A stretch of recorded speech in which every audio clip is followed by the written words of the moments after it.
성전에 나와서 예배를 드리고 방송으로 예배드리는 여러분들을 위해 오늘 하나님이 주실 복과 은혜가 풍성하게 넘치시기를 주의 이름으로 축원합니다. 오늘 가정에서 예배드리는 분들 오늘 참 많은 것 같은데 여러분들 툴툴 털고 힘들고 어려운 시기를 잘 극복하고 성전에서 뵙기를 바랍니다. 오늘 말씀은 우리가 8절 첫 시작은 이렇게 시작합니다. 마지막으로 라고 시작합니다. 베드로전서가 끝나는가? 끝나진 않은 것 같습니다. 4장도 있고 5장도 있는데 여기서 마지막으로 라는 말은 앞에서 뭔가 주제를 가지고 말한 그 주제의 끝이 지금이란 그런 말입니다. 앞에서 말한 주제가 무언가 다른 것 아닙니다. 하나님의 긍휼하심을 받은 백성들이 어떻게 살아야 되는지에 대해서 지금까지 말씀을 들었습니다. 2장 11절부터 그 말씀을 시작하였는데 먼저는 어떤 내용을 우리에게 말씀하셨냐면은 긍휼을 받은 우리 각 지체들이 우리가 천국에서 사는 것이 아니라 우리를 세우신 세상에서 살아가지요. 그 사회 속에서 살아가면서 어울려 살아가는데 나를 좋아하는 사람이든 나를 미워하는 사람들은 그에게 사랑하고 겸손하게 순종하며 섬기는 삶을 우리에게 말씀하셨습니다. 이게 하나님의 긍휼을 누리는 자의 첫 번째 말씀이었습니다. 두 번째는 지난주에 나와서 우리가 말씀을 들었지요. 하나님의 긍휼을 받은 가정들은 남편은 아내를 연약한 그릇으로 여겨 조심히 사랑하고 섬겨야 됨을 말씀합니다. 아내들도 남편은 가정의 기둥됨을 기억하고 순종하는 삶을 살라라고 말씀하셨습니다. 이게 하나님의 긍휼하심을 받은 사람들의 삶의 모습입니다. 사회에서든지 가정에서든지 이렇게 살아야 된다라고 말합니다. 여러분의 가정이, 여러분의 삶이 이렇게 성경의 말씀처럼 이렇게 살아갈 수 있기를 주의 이름으로 축원합니다. 그러면 오늘 우리에게 주시는 말씀은 긍휼하심을 받은 그러한 백성에게 주시는 세 번째 말씀은 어떤 말씀인가? 다름 아니라 우리가 믿음의 공동체를 섬겨나가지요. 이 교회 공동체를 섬겨나가면서 우리는 어떻게 살아야 되는가? 어떤 것이 규범이 되어야 하는가를 오늘 우리에게 말씀합니다. 8절은 이렇게 시작합니다. 마지막으로 말하노니 너희가 다 마음을 같이하여 동정하며 형제를 사랑하며 불쌍히 여기며 겸손하며 라고 말합니다. 즉 이 말씀 안에 믿음 안에서 한 공동체를 섬기며 살아가는 사람들이 지켜야 할 덕목 5가지가 기록이 되어 있습니다. 교회 안에서 교회를 섬기면서 이런 마음으로 교회를 섬기라라고 말씀합니다. 첫 번째가 마음을 같이하라 라고 말씀합니다. 호무흐룬이라는 그런 헬라어입니다. 이것은 한 마음 일치된 조화된 이런 겁니다. 여러분, 우리는 다 남남입니다.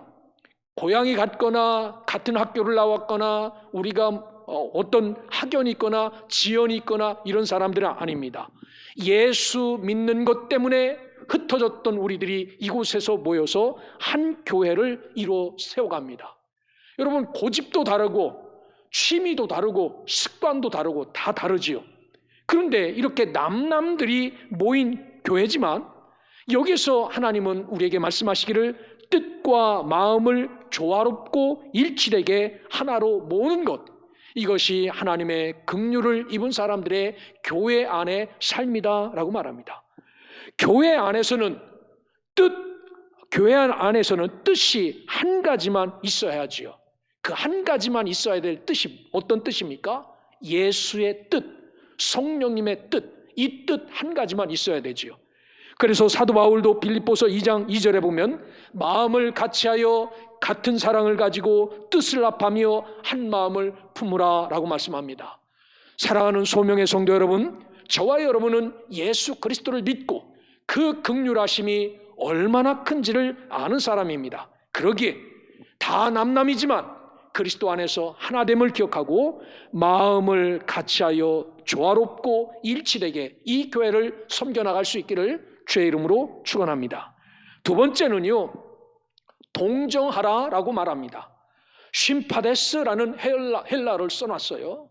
뭐 동정하라고 그래서 이렇게 도와주고 이런 게 아닙니다. 이 심파데스라는 이야기는요, 동료의식과 동질의식을 가지라는 말입니다. 여러분, 우리가 한 교회에서 한 교회를 섬기면서 서로 역에 머물면서 공감해주고 동질의식을 갖는 거죠. 아, 그렇지, 우리는 함께 믿음의 길을 걸어가는 그리스도인이라는 동질의식을 갖는 겁니다. 공감도 해주는 겁니다. 예를 들어서 가슴이 아프지요.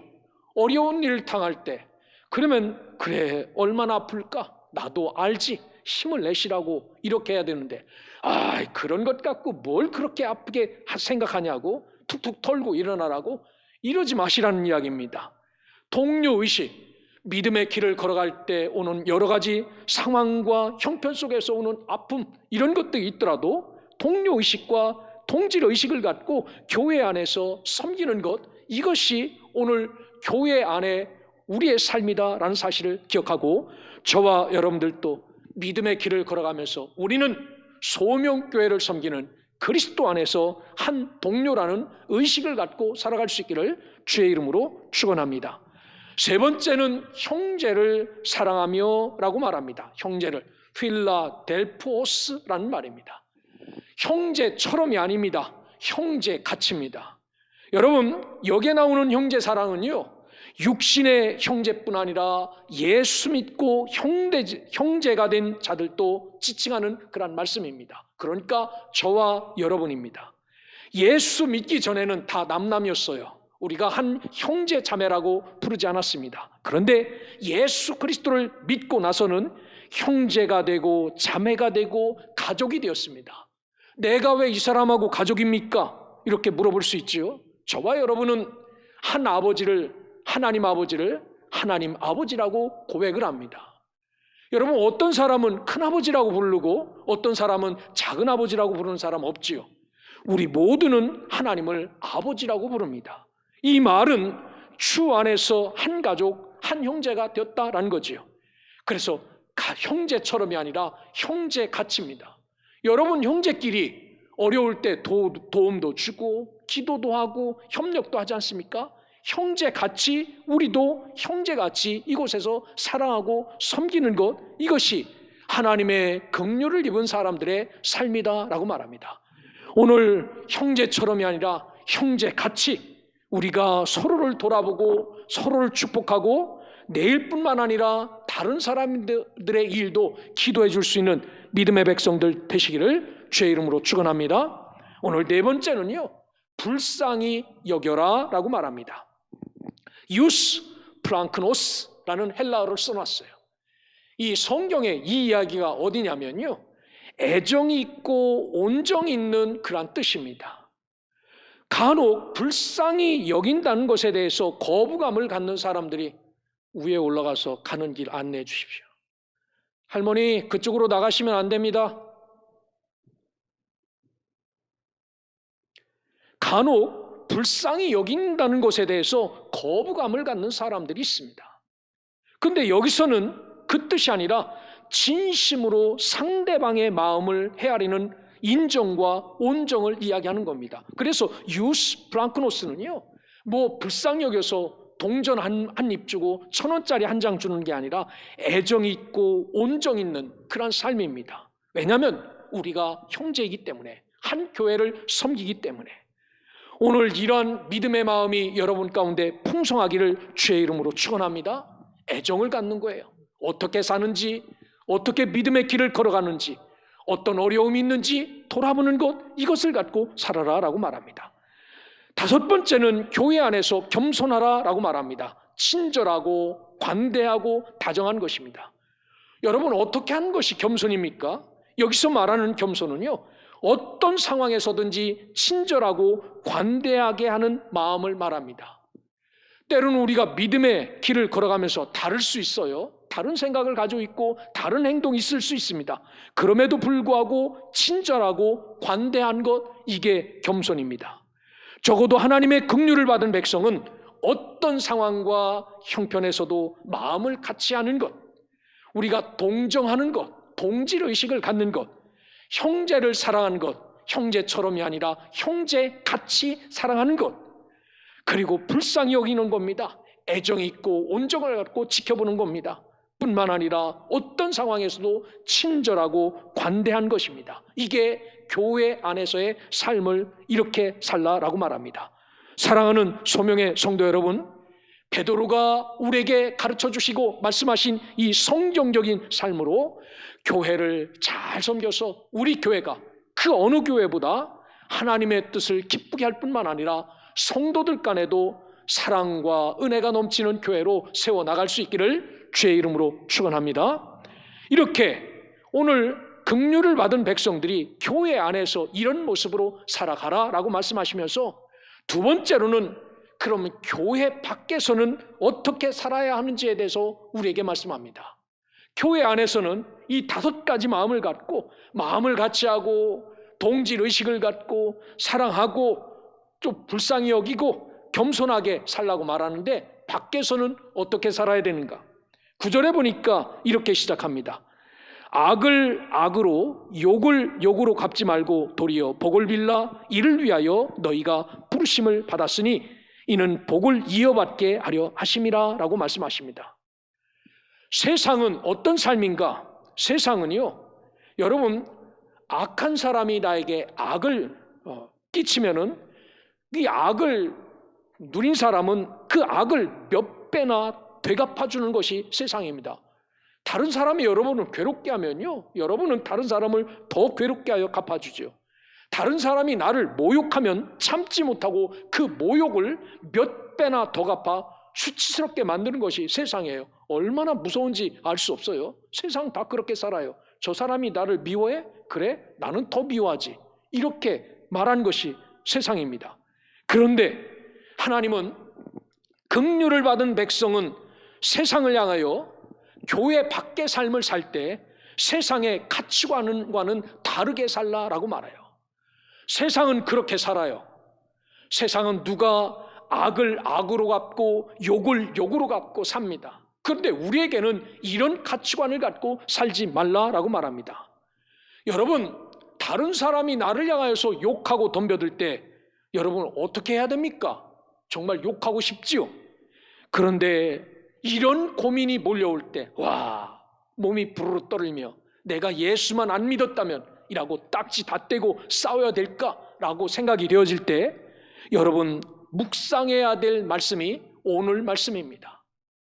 내가 앞으로도 갈 수 없고 뒤로도 갈 수 없고 좌우로도 갈 수 없을 때 지금 이 상황에서 내가 어떻게 할까? 정말 저 사람이 욕하는데 나도 욕할까? 저 사람들이 나를 악으로 갚는데 나도 악으로 갚을까? 이렇게 부르르 여러분의 몸이 떨릴 때 붙잡아야 될 말씀이 오늘 말씀입니다. 악을 악으로 갚지 말고 욕을 욕으로 갚지 말라는 말입니다. 여러분, 이 말씀을 묵상만 하고 끝나야 합니까? 아닙니다. 오늘 성경은 말합니다.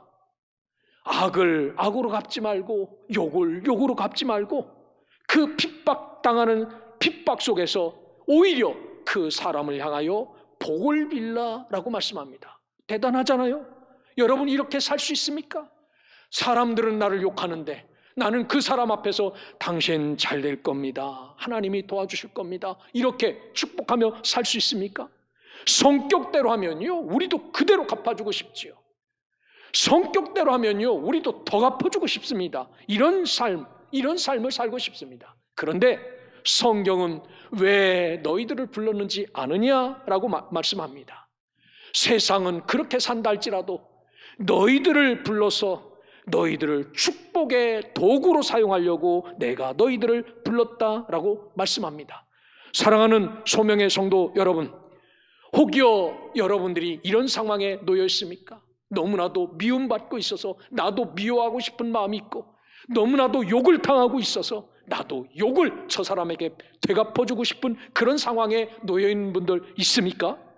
성경의 말씀대로 욕을 욕대로 악을 악대로 갚지 않고 오히려 축복하며 살아갈 수 있기를 주의 이름으로 축원합니다. 그게 그리스도의 삶이라고 말씀합니다. 그게 하나님의 긍휼을 입은 사람들의 바깥 삶이라고 말씀을 합니다.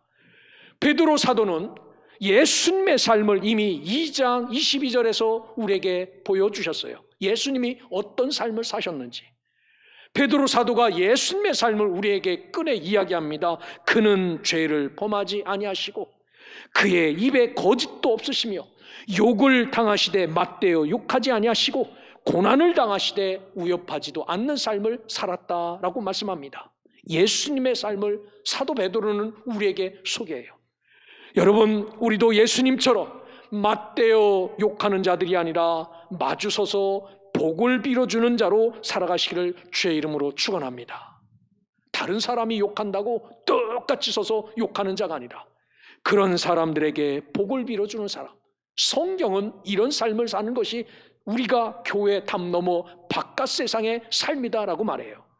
복은 아무나 빌어줍니까? 여러분, 할아버지 무릎 꿇어봐. 내가 한번 빌어줄게. 복 빌어줄게. 그러면 여러분 그 손주에게 한번 복 빌어봐라고 여러분 머리를 댑니까?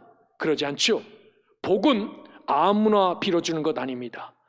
상대방보다 더 큰 복을 갖고 있는 사람만 복을 빌어줄 수 있습니다. 여러분, 우리 그리스도인의 복은 안 믿는 사람의 복과 비교할 수 없는 복을 하나님이 이미 우리에게 주셨죠. 다른 사람들에게는, 저 세상 밖에 있는 사람들에게는 하늘에 신령한 복이 없습니다. 저 사람들에게는 구원의 복도 없죠. 저 사람들에게는 영생의 복도 없습니다. 그래서 하나님은 우리에게 이런 복을 주시고 그런 사람들을 축복하며 살 수 있도록 우리를 축복의 통로로 사용해 주시겠다라고 말합니다. 오늘 저와 여러분을 통해서 하늘의 복이 그리스도를 믿지 않는 사람들에게 전달됩니다. 그래서 우리는 오히려 악을 악으로 갚지 않고 욕을 욕으로 갚지 않고 그 사람들을 축복하면서 우리가 하나님 앞에서 축복의 통로로 살아갈 수 있기를 주의 이름으로 축원합니다. 그러면 이 삶을 어떻게 살아내는가? 어떻게 이렇게 사명을 감당할 수 있는가? 사도 베드로는요, 다윗의 이야기를 꺼내서 우리에게 이야기합니다. 시편 34편의 다윗의 이야기를 꺼내서 우리에게 말해요. 오늘 본문 10절부터 12절은 시편 34편의 말씀입니다.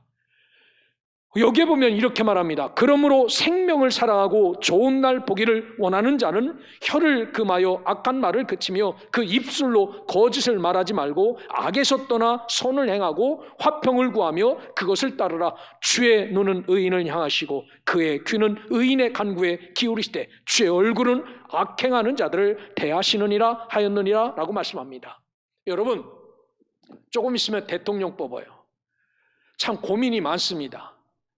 아마 그분들이 내가 대통령 될 줄 알았다고 하면은 잘 살았을까요? 못 살았을까요? 잘 살았겠죠.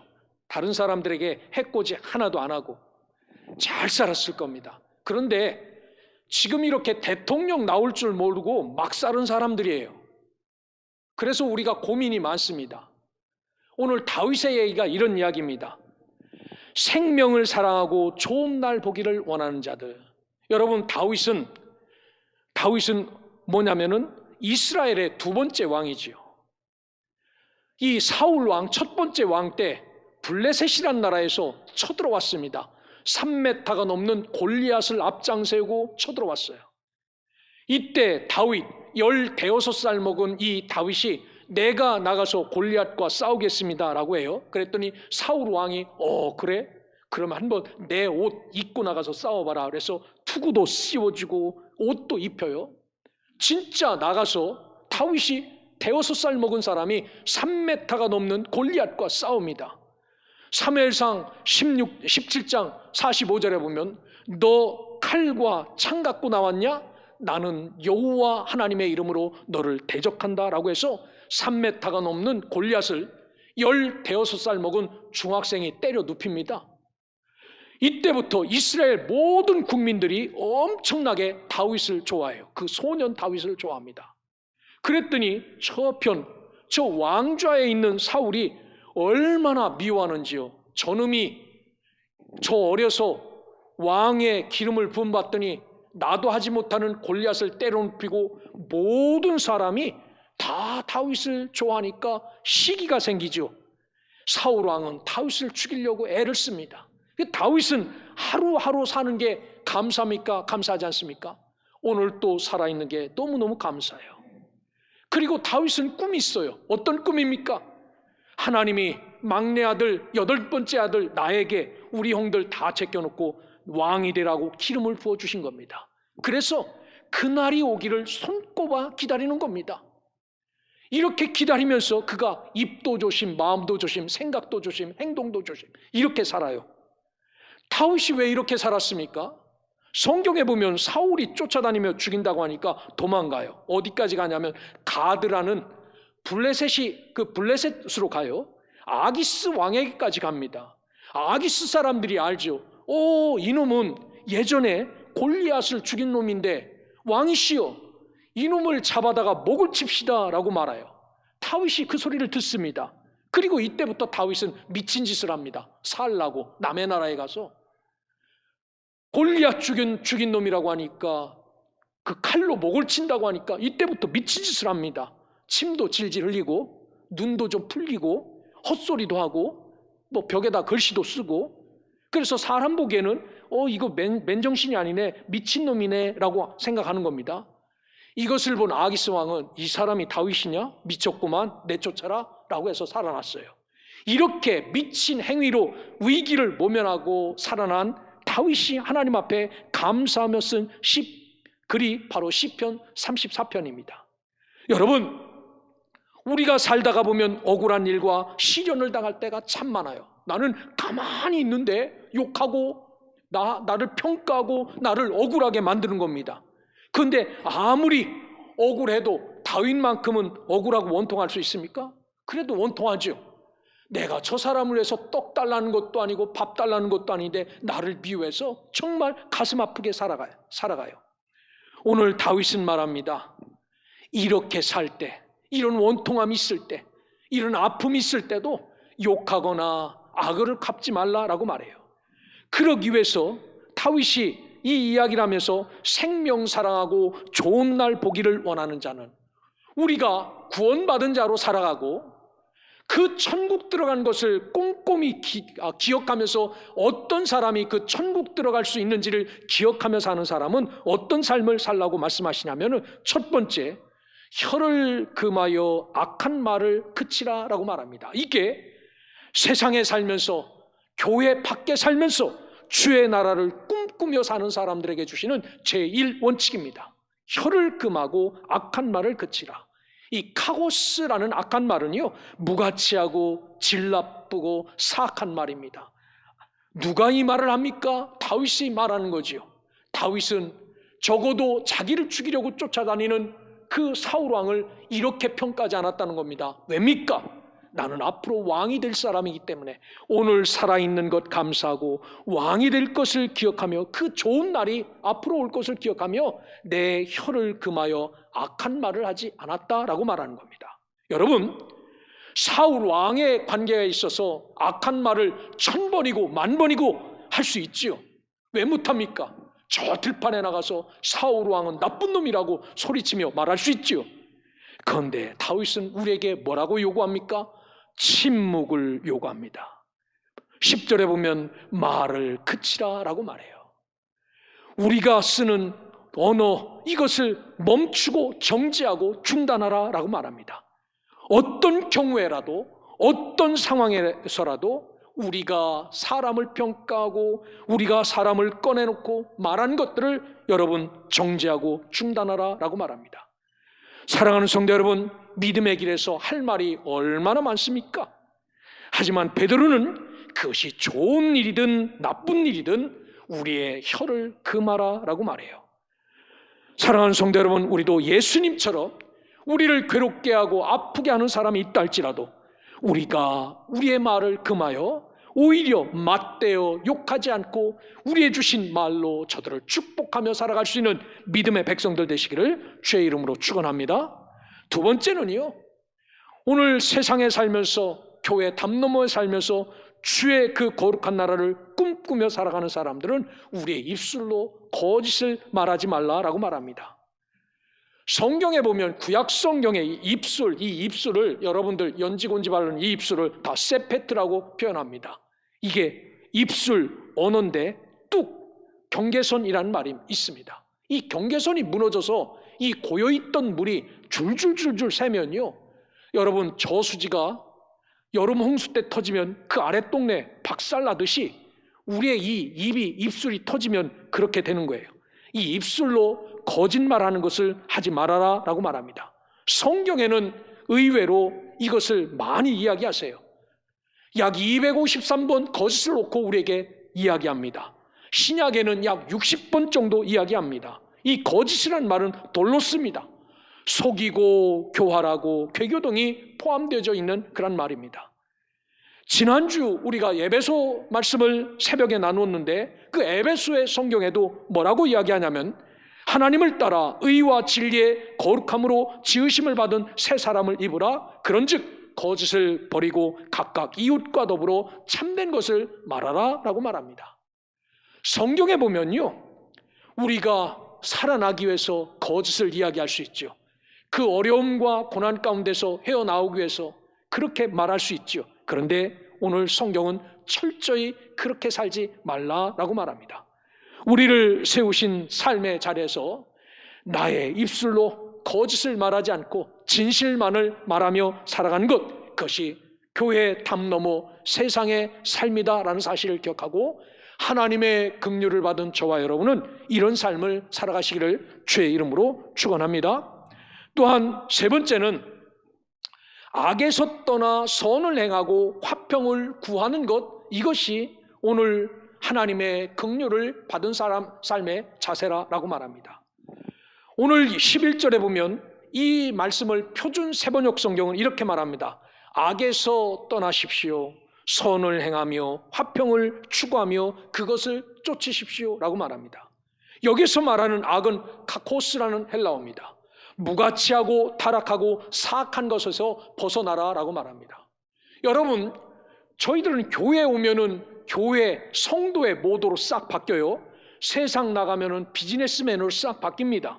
이게 하나님 앞에서는 좋지 않은 것인 줄 알면서도 무가치하고 타락한 것임을 알면서도 버젓이 이것에 발담고 있는 삶을 사는 경우가 참 많아요. 오늘 정말 하나님의 긍휼을 입은 사람이라면은 저 세상 밖에서도 악에서 떠난 삶을 살아야 된다라고 성경은 우리에게 말합니다. 그리고 화평, 즉 평화와 화합 안에서 하나됨과 일치를 구하며 살아라 라고 말합니다. 에베소서 4장 3절에도 말합니다. 성령 하나님께서 우리를 평안의 하나로 묶어 주셨어요. 가만히 있는다고 이게 유지되는 것 아닙니다. 힘써 묶어 주신 것이 깨지지 않도록 지켜라 라고 말합니다. 어떤 것을 지켜야 됩니까? 우리 행동, 우리 언어, 우리의 습관, 우리가 모든 것이지요. 여러분, 내 하고 싶은 대로 교회 안에서 하면요, 하나로 묶어진 것 깨지는 건 금방 깨집니다.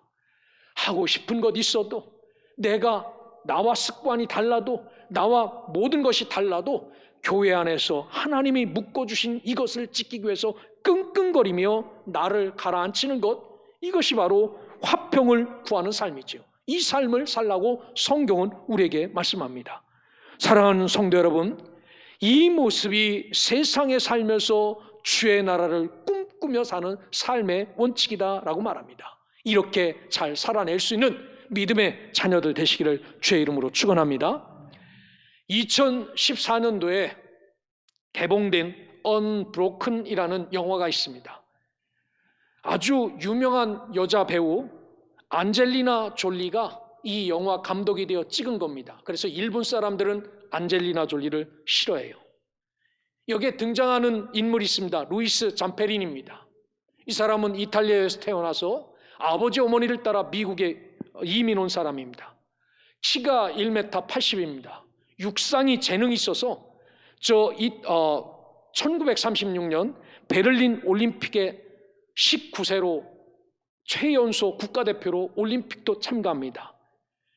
그리고 태평양 전쟁이 일어나죠. 일본이 진주만을 공격할 때 이 사람이 군대에 나가요.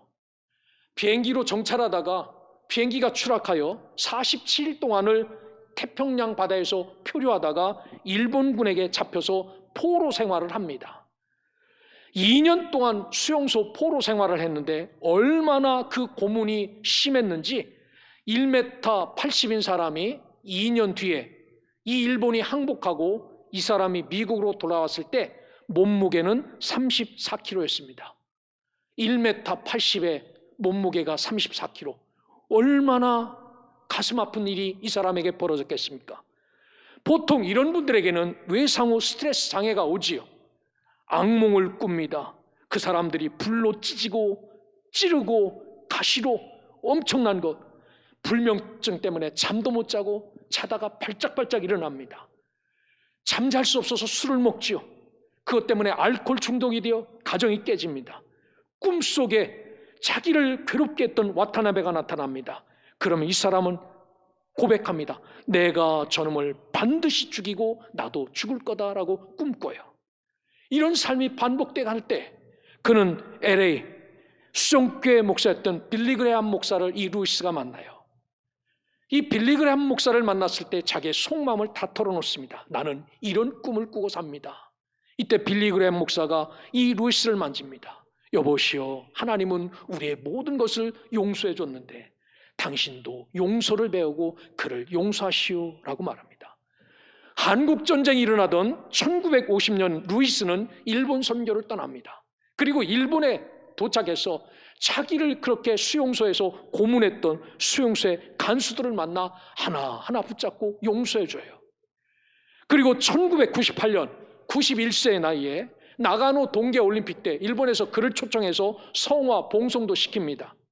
그리고 루이스는 예수 그리스도를 만나고 죄를 죄로 갚지 않고 악을 악으로 갚지 않고 선을 갚는 인생을 살지요. 이 영화가 개봉되던 2014년 루이스는 97세 나이로 영화 감독이었던 여자 영화배우 안젤리나 졸리를 앉혀놓고 복음을 전도하고 하나님 품에 안깁니다. 여러분, 이렇게 사는 삶이 쉽지 않아요. 그런데 그는 정말 이 말씀처럼 악을 악으로 욕을 욕으로 갚지 않고 도리어 복을 빌어주는 삶을 살다가 루이스는 그렇게도 꿈꾸며 살았던 주의 나라를 기업으로 받게 됩니다.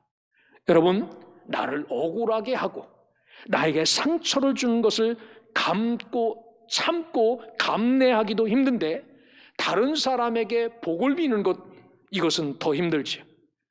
어떻게 나에게 상처를 준 자를 복을 빌 수 있습니까? 문제는 용서입니다. 용서하지 않고는 축복할 수 없지요.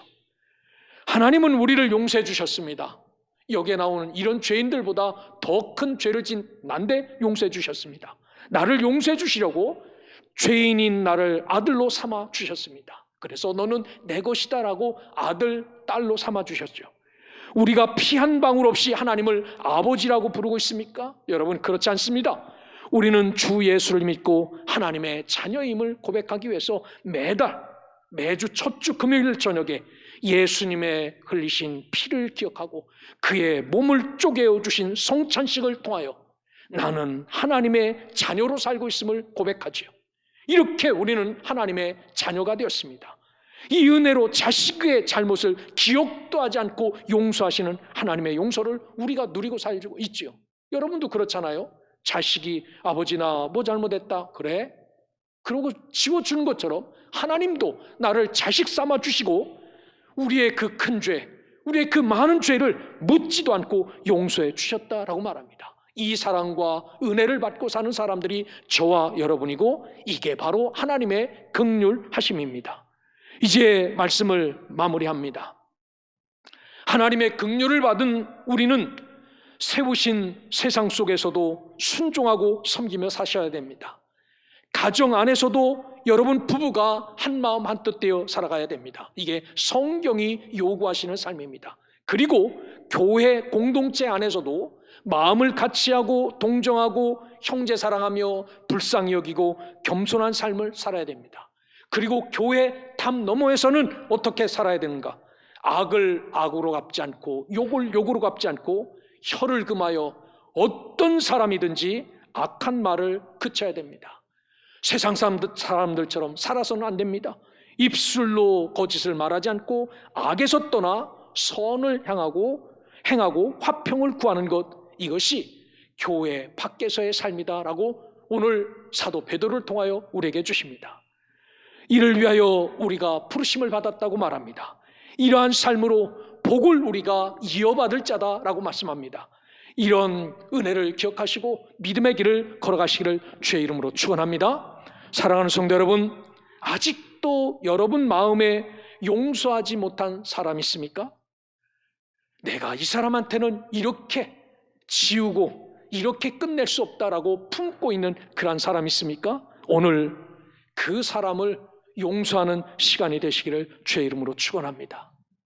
그리고 그분을 위해서 용서뿐만 아니라 그분을 위해서 복도 빌어보십시오.